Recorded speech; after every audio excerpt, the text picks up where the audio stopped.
tous, nous sommes le lundi 26 octobre 2020. Nous voici entre nous pour un « Et si on en parlait ?» Alors, de quel sujet je vais parler aujourd'hui? Alors, j'ai préparé mes bouquins comme d'habitude. Comme d'habitude, parce que non, pas d'habitude, des fois non. Donc, vous allez poser des questions, mes petites étoiles dans le groupe Au-delà du spirituel, du même nom que la chaîne. Et j'ai choisi une question qui était revenue déjà pas mal de fois et que Max a posée. Donc, Max, vous avez posé comme question, effectivement, votre question comportait des sous-questions. Qu'est-ce que c'est réellement la vie? Elle a quel but? À quoi correspond réellement ce temps de présence de la naissance à la mort? Quel est son but? Pourquoi est-il si différent d'un être humain à un autre? En fait, oui, vous avez raison, ça comporte plusieurs questions qui portent quand même sur le sujet de la réincarnation. Et une question que vous me posez souvent, pour ceux qui ont perdu des êtres chers notamment, c'est combien de temps on reste de l'autre côté, qu'est-ce qu'il y a de l'autre côté, est-ce que c'est vrai qu'on va tous se retrouver, est-ce que c'est vrai qu'on reste 100 ans, blablabla, enfin bon bref, c'est la foire à tout en ce moment. Donc je me réfère toujours à de la littérature, étant donné que j'adore lire, ça tombe très bien. J'ai commencé très tôt, et puis j'ai surtout été initiée par mes guides. Et les rencontres que j'ai faites durant de mon vivant aussi, parce que ça compte aussi. Donc, nous allons prendre la Bible, n'est-ce pas? La Bible des personnes qui travaillent dans la spiritualité, ceux qui ne sont pas courageux, qui ne l'ont pas lu, je ne sais pas comment ils font pour vous répondre. Mais tout d'abord, je vais commencer, parce que je suis tombée là-dessus, donc j'ai le livre, No Solar, donc il y a le film, on a presque tous vu le film, enfin je ne sais pas trop pour tous, mais... Et je vais vous lire quand même la page 13, et puis je vais vous lire ensuite la page 21. Et après, on discute entre nous, je regarde vos commentaires, je regarde les pouces si le sujet vous plaît. Donc c'est « Et si on en parlait ?» Parce que c'est vrai qu'on entend de ci, de là des trucs et des informations et on ne sait plus. Alors, en général, les préfaces présentent les auteurs mettant l'accent sur leur mérite et commentant leur personnalité. Ici, la situation est cependant différente. Vous chercheriez en vain compagnon incarné, le médecin André Louis dans les listes de la Convention. Parfois, l'anonymat est fils de la compréhension légitime et du véritable amour.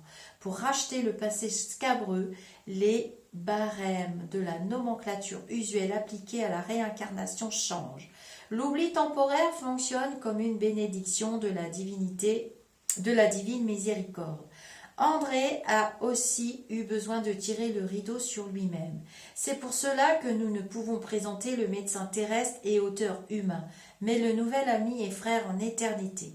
Afin d'apporter de précieuses réflexions aux compagnons du monde, il a eu besoin de se dépouiller de toutes les conventions, y compris de son propre nom, pour ne pas blesser les cœurs aimés encore enveloppés dans les vieux manteaux de l'illusion.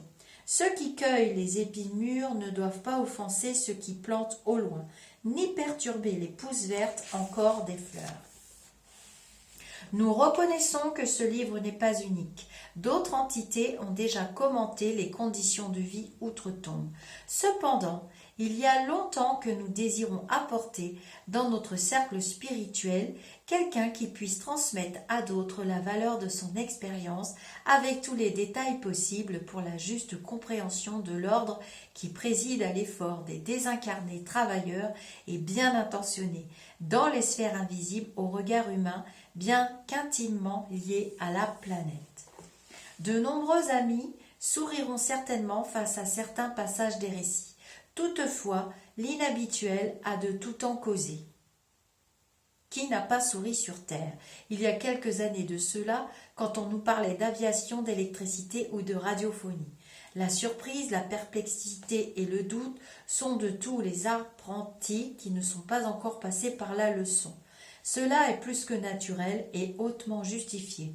Nous ne commenterons de cette manière aucune impression d'autrui. Tout lecteur a besoin d'analyser ce qu'il lit. Reportons-nous donc seulement à l'objectif essentiel de ce travail. Le spiritisme gagne un nombre grandissant d'adeptes. Des milliers de personnes s'intéressent à ses travaux, modalités et expériences. Cependant, dans ce champ immense de nouveautés, l'homme ne doit pas se négliger. Il ne suffit pas d'enquêter sur des phénomènes, d'adhérer verbalement, d'améliorer l'apparence, d'éduquer la conscience d'autrui, de faire du prosélytisme et de conquérir les faveurs de l'opinion, aussi respectable que cela soit sur le plan physique. Il est indispensable de méditer sur la conscience de nos potentiels infinis, les appliquant à notre tour au service du bien. L'homme terrestre n'est pas un déshérité. Il est le Fils de Dieu en travail constructif, revêtant le vêtement de chair, élève de l'école bénite où il est nécessaire d'apprendre à s'élever. La lutte humaine représente son opportunité, son outil, son livre. L'échange avec l'invisible représente un mouvement sacré pour la fonction restauratrice du christianisme pur. Mais que personne ne néglige ses propres nécessités dans la place qu'il occupe par la volonté du Seigneur. André Louise vient vous raconter, lecteur ami, que la plus grande surprise de la mort charnelle est de nous placer face à nos propres consciences où nous édifions le ciel, stationnons dans le purgatoire où nous précipitons dans l'abîme infernal. Il vient rappeler que la terre est un atelier sacré et que personne ne la méprisera sans connaître le prix de la terrible erreur à laquelle le cœur est soumis. Gardez son expérience dans le livre de l'âme. Elle dit bien haut qu'il ne suffit pas à l'être de s'attacher à l'existence humaine, mais qu'il a besoin de savoir en profiter dignement, que les pas du chrétien, en n'importe quelle école religieuse, doivent se diriger inévitablement vers le Christ, et qu'en notre camp doctrinaire, nous avons besoin en vérité du spiritisme et du spiritualisme, mais bien plus encore de spiritualité. C'est signé Emmanuel Pedro Leopoldo, le 3 octobre 1943. Déjà, ce livre Nos Solars, c'est un célèbre médium, Chico Xavier, qui l'a écrit sous la dictée de André Louise, qui est une entité qui a préféré changer son nom pour ne pas blesser les personnes encore en vie. Nos Solars est le nom de la colonie spirituelle qu'André Louise nous fait découvrir dans ce premier livre, fruit de son travail.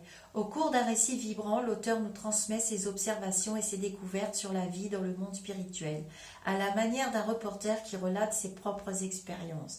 Il nous révèle un monde palpitant, plein de vie et d'activité, organisé de manière exemplaire où les esprits de la terre passe par une période de rétablissement et d'éducation spirituelle supervisée par des esprits supérieurs. Nos Solars n'est pas le ciel, ce n'est pas un hôpital, une école, une zone de transit, mais cela nous permet de voir par avance le monde spirituel qui nous attend lorsque nous abandonnerons le corps de chair au moment de la mort physique. Je vous lis juste le message d'André Louise et je retournerai vous expliquer un petit peu ce que c'est que le passage de vie et pourquoi c'est pas 50 ans, 100 ans, 200 ans. Il n'y a pas de temps, il n'y a pas de durée, dans l'après-vie, il n'y en a pas. Message d'André Louise. La vie ne s'arrête pas. La vie est une source éternelle et la mort n'est que le jeu obscur des illusions. Le grand fleuve suit son cours avant la mer immense. Copiant cette expression, l'âme parcourt aussi des chemins variés et plusieurs étapes, recevant également des affluents de connaissances ici et là, s'agrandissent en volume et se purifient en qualité, avant de rencontrer l'océan éternel de la sagesse. Fermer les yeux de la chair constitue une opération excessivement simple. Changer l'habit physique ne résout pas le problème fondamental de l'illumination, comme l'échange de vêtements n'a rien à voir avec les profondes solutions du destin et de l'être. Ô chemin des âmes, mystérieux chemin du cœur, vous parcourir est un mystère avant de s'essayer à la suprême équation de la vie éternelle. Il est indispensable de vivre votre drame, de connaître vos moindres détails intérieurs dans le long processus du perfectionnement spirituel. Il serait extrêmement enfantin de croire que le simple baisser de rideau résout les transcendances questions de l'infini. Une existence est un acte, un corps, une veste, un siècle, un jour, un travail, une expérience, un triomphe, une acquisition, la mort, un souffle rénovateur. De combien d'existences, combien de corps, combien de siècles, combien de travaux, combien de triomphes, combien de morts aurons-nous encore besoin? Et l'érudit en philosophie religieuse parle de délibération finale et de position définitive. Malheur aux docteurs en doctrine et aux analphabètes de l'esprit. Il faut à l'homme beaucoup d'efforts pour entrer dans l'académie de l'évangile du Christ. Entrée qui s'observe presque toujours de bien étranges manières, seul en compagnie du maître effectuant le cours difficile, recevant les leçons sans les chaînes apparentes et écoutant de vastes dissertations sans mots articulés. Mais très long est notre laborieux voyage. Notre simple effort ne veut seulement traduire qu'une idée de cette vérité fondamentale. Merci donc, mes amis. Nous nous manifestons auprès de vous dans l'anonymat qui obéit à la charité fraternelle. L'existence humaine présente une grande majorité de vases fragiles qui ne peuvent encore contenir toute la vérité. D'ailleurs, seul nous intéresserait pour le moment l'expérience profonde avec ses valeurs collectives. Nous ne tourmenterons personne avec l'idée de l'éternité, qu'en premier lieu les vases se fortifient.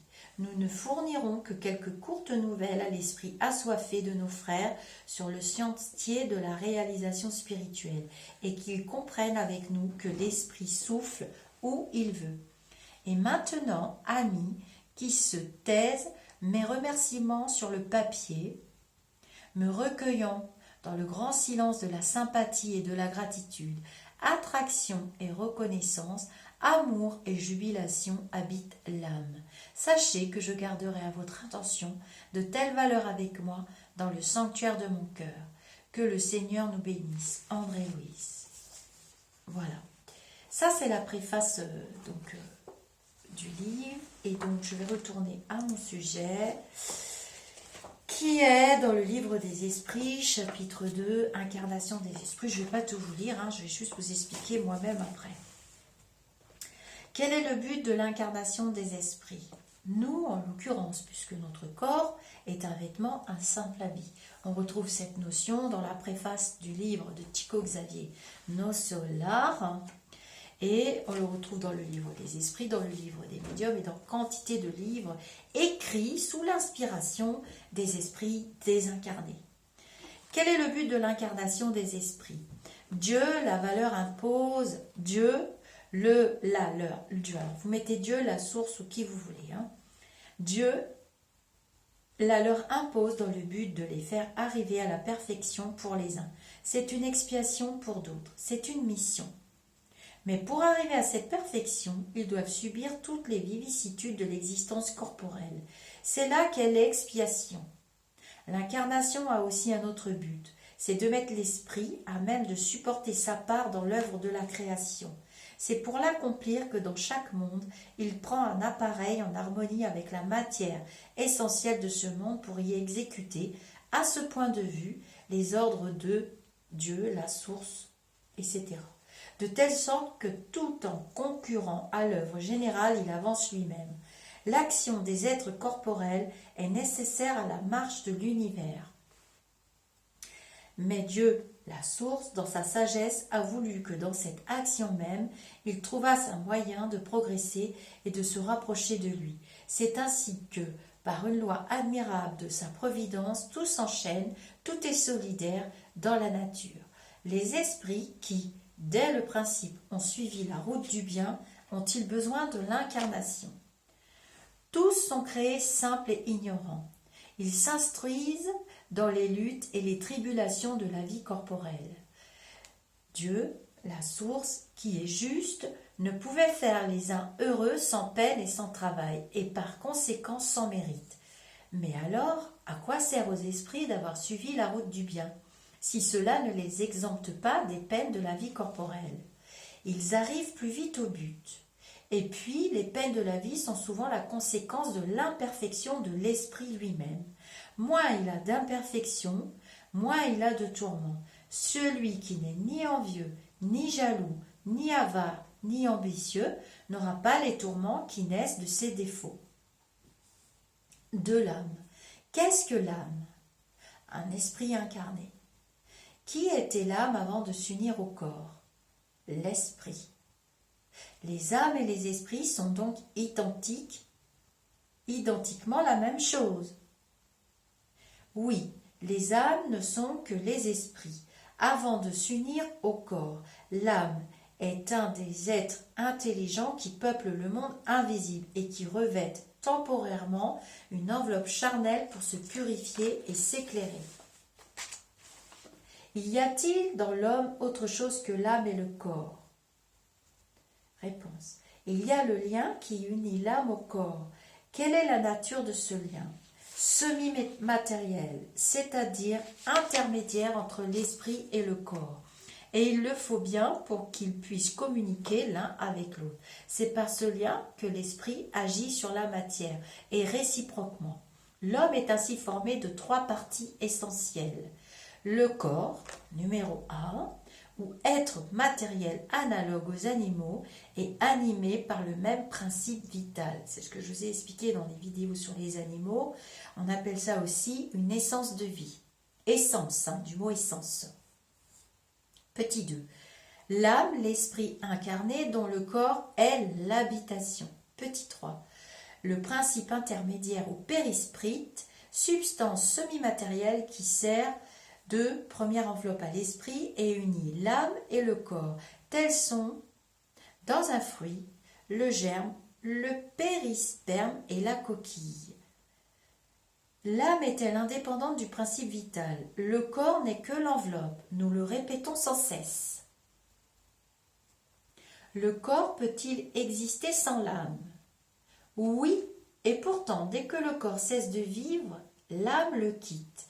Avant la naissance, il n'y a pas encore union définitive entre l'âme et le corps, tandis qu'après cette union, quand elle a été établie, la mort du corps rompt les liens qui unissent l'âme et l'âme le quitte. La vie organique peut animer un corps sans âme, mais l'âme ne peut habiter un corps privé de la vie organique. Que serait notre corps s'il n'avait pas d'âme? Réponse. Une masse de chair sans intelligence, tout ce que vous voudrez excepté un homme. Question. Le même esprit peut-il s'incarner dans 2 corps différents à la fois? Réponse. Non, l'esprit est indivisible et ne peut animer simultanément 2 êtres différents. On retrouve cette notion aussi dans beaucoup de livres dictés par les esprits, et notamment évidemment le livre des médiums. Donc je vous rappelle que ça c'est le livre des esprits d'Alan Kardec. Tout bon médium qui n'a pas lu Alan Kardec peut aller retourner à l'école. Bon, c'est quand même des pavés, je vous raconte pas que... Bon bref. Que penser de l'opinion de ceux qui regardent l'âme comme le principe de la vie matérielle? C'est une question de mots, nous n'y tenons pas à commencer par vous entendre vous-même. Certains esprits, et avant eux certains philosophes, ont défini l'âme, une étincelle animique émanée du grand tout. Pourquoi cette contradiction? Il n'y a pas de contradiction, cela dépend de l'acceptation des mots. Pourquoi n'avez-vous pas un mot pour chaque chose? Le mot âme est employé pour exprimer des choses très différentes. Les uns appellent ainsi le principe de la vie, et dans cette acceptation, il est exact de dire au figuré que l'âme est une étincelle animique émanée du grand tout. Ces derniers mots peignent la source universelle du principe vital, dont chaque être absorbe une portion et qui rentre à la masse après la mort. Cette idée n'exclut nullement celle d'un être moral distinct, indépendant de la matière et qui conserve son individualité. C'est cet être que l'on appelle également âme. Et c'est dans cette acceptation que l'on peut dire que l'âme est un esprit incarné. En donnant de l'âme des définitions différentes, les esprits ont parlé selon l'application qu'ils faisaient du mot et selon les idées terrestres dont ils étaient encore plus ou moins imbus. Cela tient à l'insuffisance du langage humain, qui n'a pas un mot pour chaque idée, et de là la source d'une foule de méprises et de discussions. Voilà pourquoi les esprits supérieurs nous disent de nous entendre d'abord sur les mots. C'est bien dit. Bon, alors après, c'est pas intéressant.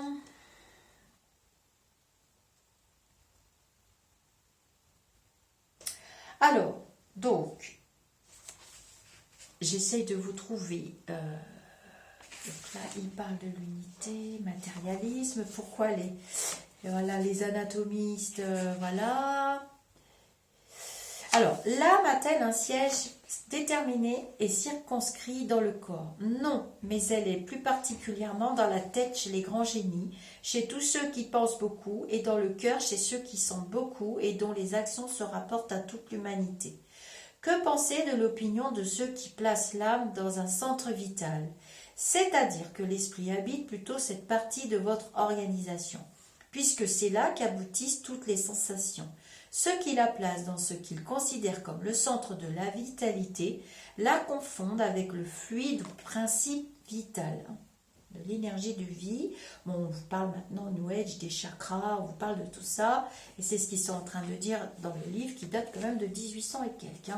Donc quand je vous dis que la spiritualité ne prend pas une ride, elle n'en prendra jamais parce que c'est toujours la même chose.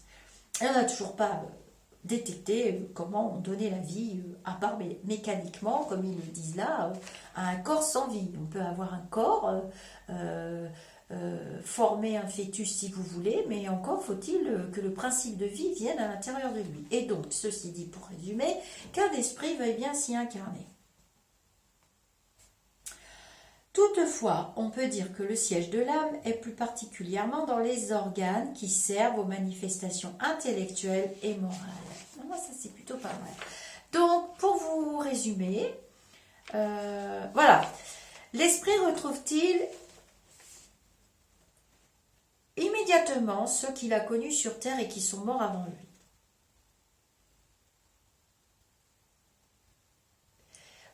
Oui, selon l'affection qu'il avait pour eux et celle qu'il avait pour lui. Souvent, ils viennent le recevoir à sa rentrée dans le monde des esprits, et ils aident à le dégager des langes de la matière, comme aussi il en est beaucoup qu'il retrouve et qu'il avait perdu de vue pendant son séjour sur la terre. Il voit ceux qui sont errants, ceux qui sont incarnés, il va les visiter. Dans la mort violente et accidentelle, alors que les organes n'ont point encore été affaiblis par l'âge ou les maladies, la séparation de l'âme et la cessation de la vie ont-elles lieu simultanément? Réponse. Il en est généralement ainsi, mais dans tous les cas, l'instant qui les sépare est très court. Question. Après la décapitation, par exemple, l'homme conserve-t-il pendant quelques instants la conscience de lui-même? Réponse. Souvent, il la conserve pendant quelques minutes jusqu'à ce que la vie organique soit complètement éteinte. Mais souvent aussi, l'appréhension de la mort lui a fait perdre cette conscience avant l'instant du supplice. Il n'est ici question que de la conscience que le supplicié peut avoir de lui-même, comme homme et par l'intermédiaire des organes et non comme esprit.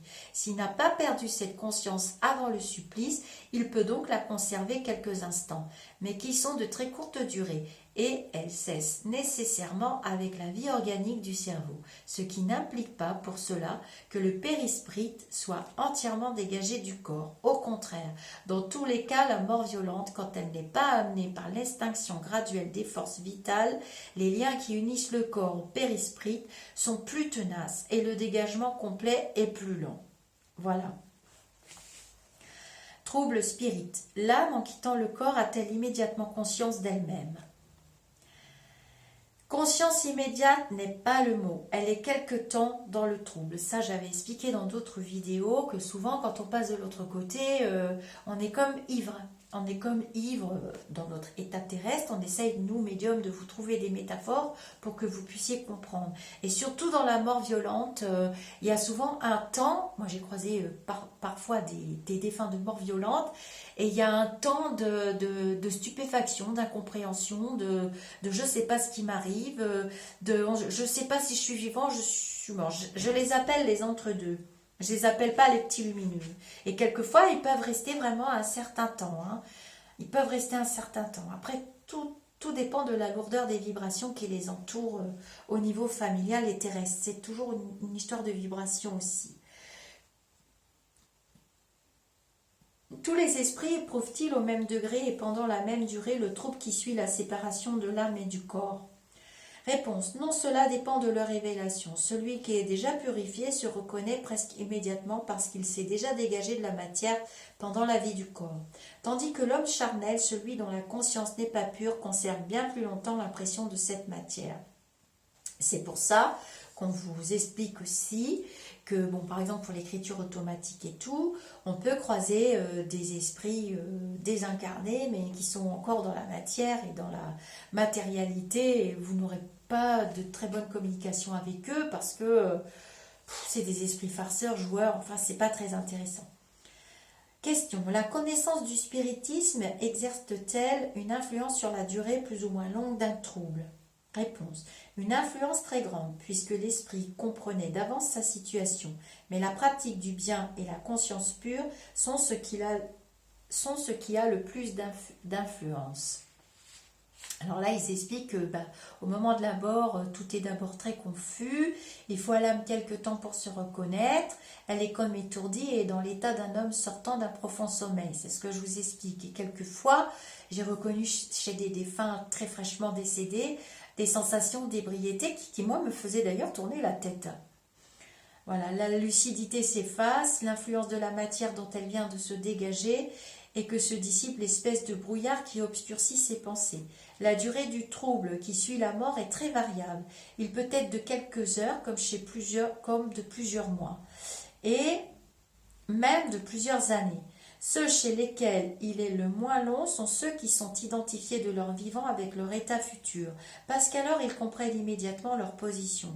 Ce trouble présente des circonstances particulières selon le caractère des individus et surtout selon le genre de mort. Dans les morts violentes, par suicide, supplice, accident, apoplexie, blessure, l'esprit est surpris, étonné et ne croit pas être mort. Il le soutient avec opiniâtreté. C'est vrai que j'en ai croisé des sacrément tac tac tac. Moi je discute pas, la porte elle est fermée puis c'est tout. Hein.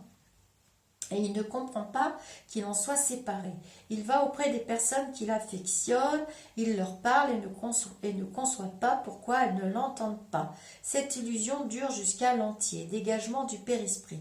Alors seulement l'esprit se reconnaît et comprend qu'il ne fait plus partie des vivants. Ce phénomène s'explique aisément. Surpris à l'improviste par la mort, l'esprit est étourdi du brusque changement qui s'est opéré en lui. D'ailleurs, c'est le sens inverse pour la naissance. Hein. C'est le sens inverse.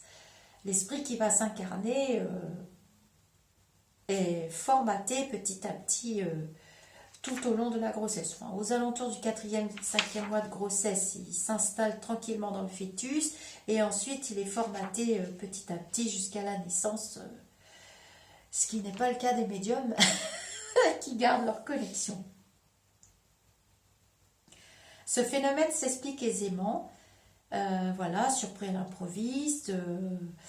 Pour lui, la mort est synonyme de destruction, d'anéantissement. Il est dans la matière, il est ancré, il ne veut pas partir. Enfin bref, il est dans une illusion complètement pas possible. Et on va avoir des médiums qui vont se casser les dents là-dessus. Ça m'est arrivé sur plusieurs défunts, notamment des suicides. Plutôt les garçons, je trouve qu'ils sont comme ça. Bon, après, il y a des femmes aussi, mais plutôt des suicides. Excusez-moi, je perds mon oreillette. Et voilà. Donc, pour en revenir à cette histoire d'incarnation, de durée de temps, donc, il y a des esprits, j'en ai connu, qui se sont réincarnés très rapidement. Tout se joue de l'autre côté. On a encore une partie de notre famille terrestre ici, ou des personnes qu'on aime, qui deviennent vieux à leur tour, qui vieillissent. Et tu vas rester en notion humaine, parfois, des fois, 1 an, 2 ans, 3 ans là-bas, et puis tu vas décider de revenir sur cette planète-là. Il y a d'autres incarnations. Votre corps physique, il est adapté au monde dans lequel vous décidez de travailler ce que vous voulez travailler. Vous êtes des expérimentateurs, vous êtes des explorateurs, vous êtes des écoliers, vous êtes venus pour apprendre, pour vous éveiller, pour comprendre et pour avancer vers la vibration la plus haute. On en revient au même discours. Quand je vous dis que ça ne prend pas une ride, ça ne prend pas une ride. On ne va pas s'inventer des mots alambiqués, ça ne sert à rien. Et donc, vous travaillez ce que vous avez à travailler, et si, votre corps, il vous a lâché en cours de route, c'est votre véhicule, ça se peut, il y a la maladie, il y a tout ça, vous avez décidé d'expérimenter ça, mais au travers de cette expérience que vous venez de faire, mince, vous avez constaté, vous n'aviez pas d'empathie. Mais alors, pas du tout. Et vous avez envie de travailler l'empathie, et vous allez dire de l'autre côté, moi tu sais, blablabla, vous avez ça, vous êtes mort et tout s'est bien passé, vous êtes bien parti. Et vous dites, attends, j'ai découvert dans cette planète-là un truc que je connais pas, et moi je vais y retourner. Donc en fait, il y a des milliers de cas de figure, donc il n'y a pas de notion de dogme, de 100 années, de 3 années, il y a des hommes très célèbres qui ne se sont pas du tout réincarnés et avec qui les médiums ont l'habitude de converser ou peuvent converser. Notamment, je fais référence au livre de Yael Didier, qui a quand même écrit, qui est quand même quelqu'un de très connu, c'est quand même une sommité. Il y a Patricia Daré aussi. Je vous en donnerai d'autres, des titres de grands médiums. Et elle a bien conversé et eu des informations. Il y a Akhenaton, Christophe Colomb, voilà. Bon, ils ne se sont pas réincarnés, ils ont eu de très grandes missions, ils ont vécu beaucoup de choses, ils sont peut-être d'ailleurs incarnés dans d'autres mondes avec d'autres véhicules, donc il n'y a pas de durée. Donc le gars qui dit, attends, s'il te plaît, moi je vais y retourner, oui, ma famille terrestre, de toute façon je les reverrai après, on fait tous des allées et venues d'un monde à un autre, tiens, tu t'es incarné là, tiens, oui, alors je sais, je vais passer pour une extraterrestre, et c'est pourtant la vérité. Et il n'y a pas que moi qui vais vous l'expliquer, c'est dans les bouquins. Vous avez Chico Xavier, je vous invite à lire ses livres. Alors, ils ne sont pas tous traduits en français, c'est un petit peu embêtant. Vous avez des grandes médiums, Yael Didier, vous avez Patricia Daré, vous avez Alan Kardec. Alan Kardec, qui est reconnu par tous les grands médiums, tous, c'est planétaire, ultraplanétaire, ça ne prend pas une ride, c'est dur à lire. Vous avez des femmes très éveillées, ou des hommes aussi, Jacques Martel, Lise Bourbeau, qui vous explique à travers les 5 blessures de l'âme, qui vous empêchent d'avancer, d'être vous-même et de travailler ce que vous avez à travailler. Vous avez quand même des belles personnes qui se sont investies, qui se sont incarnées pour nous éveiller. Donc, il n'y a pas de durée. Si vous voulez retravailler un truc, ou si tout est affaire de vous-même, avec vous-même. J'ai pas travaillé l'empathie, non mais tu sais, blablabla, vous vous réincarnez, vous vous retrouverez de l'autre côté tôt ou tard avec les gens que vous aimez ou pas. Vous en avez des gens que vous aimez de l'autre côté, vous avez laissé pour vous incarner là, et on est sans cesse en mouvement, les uns avec les autres, et ainsi de suite, et ainsi de suite. On avance, donc il n'y a pas de durée. On s'incarne, on ne s'incarne pas, on fait comme on veut, du moment qu'on s'éveille et qu'on avance vers la vibration la plus haute. Donc, il y a Antoine de Saint-Exupéry avec lequel on peut communiquer, qui est un être très très éveillé. Son espace de temps a été très très court. Pour l'instant, il n'est pas incarné. Mais il y en a d'autres qu'on ne capte plus. Il y a des personnes qu'on ne capte plus, qui se sont incarnées dans d'autres mondes ou qui se sont réincarnées dans ce monde-là. Alors là, c'est une autre affaire, ça, de communication. Ça, c'est une autre affaire de communication. J'espère que vous aurez un tout petit peu compris ce que j'essaie de vous expliquer sur il n'y a pas d'espace-temps, Il n'y a pas on reste 100 ans, on se retrouve tous les... Il n'y a aucune obligation dans le monde immatériel de l'autre côté, de ce côté-ci et dans d'autres mondes. Il y a tellement, tellement, tellement à faire, à explorer. J'ai un très bel arc-en-ciel en face, c'est magnifique. Que... on ne peut pas dire tu restes 100 ans, c'est un minimum, non. Il y en a qui restent dans l'espace-temps humain, même pas 10 ans de l'autre côté, même pas 5 ans, même pas 2 ans, et ils reviennent. Ils reviennent parce qu'ils n'ont pas pu terminer, ou parce qu'ils n'ont pas terminé. Quelquefois, ils reviennent dans la même famille. Dans la même famille, recommencer sous la forme d'un nouveau-né. Voilà, on décide, on a le choix.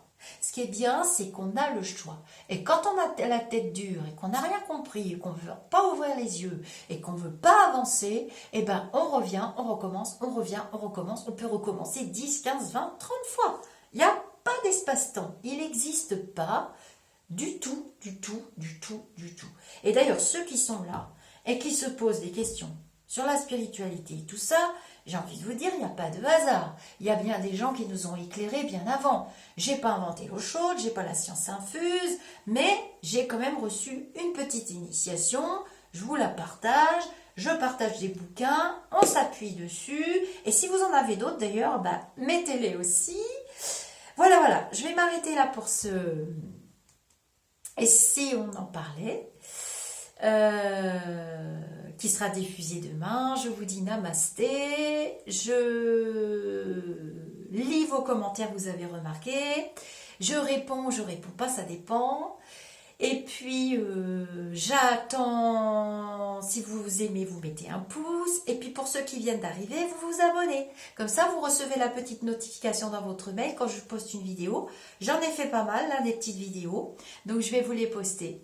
À très bientôt. Bye bye.